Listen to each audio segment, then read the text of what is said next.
ये सखर क्या बड़ा आलू में मौलाना नज़ीर अहमद शाह टिक्सला पंजाब का एक साथी दफन है। इससे मन बहुत वसीयत वाले दफन है इधर। मना नहीं करते कोई भी ले आते दफन करके जाते हैं।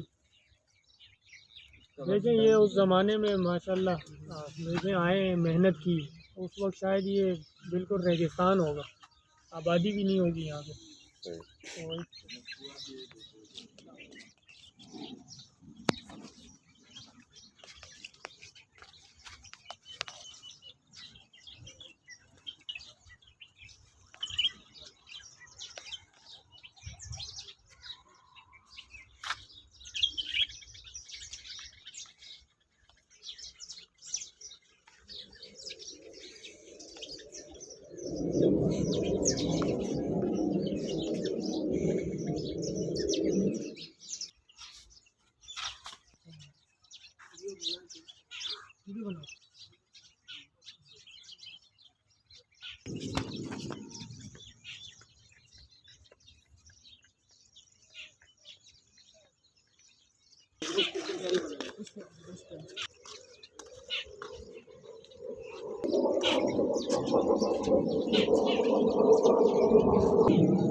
पुराने दौर की